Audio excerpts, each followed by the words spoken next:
एक स्टॉक जहां पर आपको रखनी है नजर, वीआरएल लॉजिस्टिक्स। पिछले कुछ दिनों से इस स्टॉक पर भी एक्शन बना है और खबर यह है कि ये बायबैक कंसिडर करने वाले हैं, बल्कि कल ही बोर्ड बैठक है बायबैक के लिए।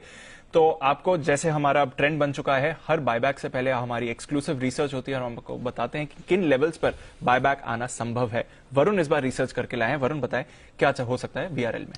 देखिए, बायबैक का प्राइस पहले बता देता हूँ, 230 से 250 रुपए, इस भाव के बीच में कहीं भी बायबैक आ सकता है। अब ये हमारा कैलकुलेशन कैसे आया ये बताते हैं। देखिए, ये कंपनी लगातार डिविडेंड देते आ रही है, हालांकि इस बार इस कंपनी ने डिविडेंड नहीं दिया है। सबसे पहली बात तो आप ये याद रखिए। तो जो डिविडेंड ये कंपनी हमेशा देते आ रही है, करीब करीब डिविडेंड पे आउट जो है इसका as cash and bank balance है ना, कम से कम इस कंपनी के पास जो कैश रहता है वो करीब 60-70 करोड़ के आसपास रहता है। और इसके जो डेटर डेज है, यानी कि जो पैसा इस कंपनी को मिलता है, उसका रोटेशन करीब 40-50 दिन के आसपास का है। तो उस पैसे का इस्तेमाल भी ये कंपनी जो है कभी न हमेशा डिविडेंड देने के लिए और बाकी सब काम के लिए करती है। तो उस लिहाज से देखें तो कंपनी के पास हमेशा करीब 100 करोड़ के आसपास का कैश रहता है।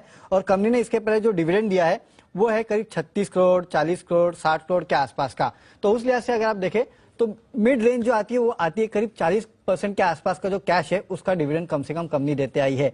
इस बार कंपनी ने डिविडेंड का ऐलान किया नहीं है, तो अगर उस कैश का इस्तेमाल कंपनी बायबैक के लिए करे, जो कि कैलकुलेशन के हिसाब से भी आता है, तो निकल के आता है कि करीब 38-40 करोड़ के आसपास का बायबैक आ सकता है। और अगर इसको परसेंटेज वाइज देखें कि कितना परसेंटेज कंपनी बायबैक कर सकती है, तो देखिए प्रमोटर की होल्डिंग 68% के आसपास है, तो कंपनी केवल 1.5 से 2% के आसपास का बायबैक जो है वो कर सकती है। और वैसे भी देखिए फ्री रिजर्व का आप करीब 10% के आसपास का बायबैक कर सकते हैं, तो वो कैलकुलेशन से करीब 5-6% के आसपास का बायबैक जो है वो कंपनी करेगी। तो उस कैलकुलेशन के हिसाब से अगर आप देखेंगे तो 230 से 250 ये वो प्राइस निकल के आता है जिसपे कंपनी बायबैक करेगी। हाँ, सिर्फ एक बात बता देता हूँ, अगर साथ में कंपनी ने कहा कि डिविडेंड भी देंगे तो ये प्राइस में चेंज आ सकती है, वो आप याद रखें, क्योंकि डिविडेंड देते आई है कंपनी।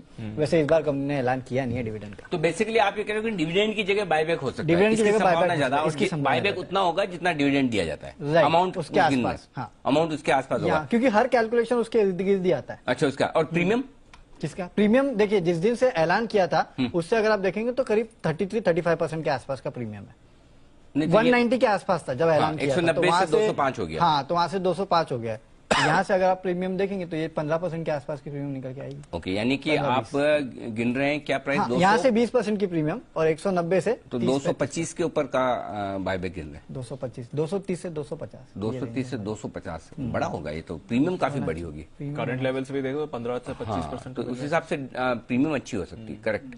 तो चलिए वीआर, लेकिन एक चीज ध्यान रखिए, क्योंकि जब पहली बार कोई कंपनी बायबैक कर रही हो तो हमारे लिए थोड़ा मुश्किल होता है कि अंदाज लगाना। देखो, जो जितना ज्यादा देगा उसका हम उतना सही अंदाज लगा पाएंगे। डेटा नहीं, डेटा जितना ज्यादा हो, भारत रसायन पर हमने, हाँ, उसमें हमने अंदाज से नहीं, अंदाज ऐसे मतलब कोई ऐसे वो तो प्रॉपर कैलकुलेशन करके ही लगा रहे हैं, पूरी बैलेंस शीट पढ़ के कितना कैश है, कितना डिस्ट्रीब्यूट कर सकते हैं, क्या प्राइस तक कर सकते हैं। लेकिन क्या होता है, ये अंदाज लगा सकते हैं कि कितनी साइज का आएगा, लेकिन जब पुराना ट्रैक रिकॉर्ड ना हो तो किस प्राइस पर आएगा, ये अंदाज लगाना थोड़ा सा मुश्किल होता है। तो डिविडेंड के एंगल से देखें तो फिर ऐसा लग रहा है 240-260 की रेंज में वीआरएल लॉजिस्टिक्स का बायबैक आ सकता है।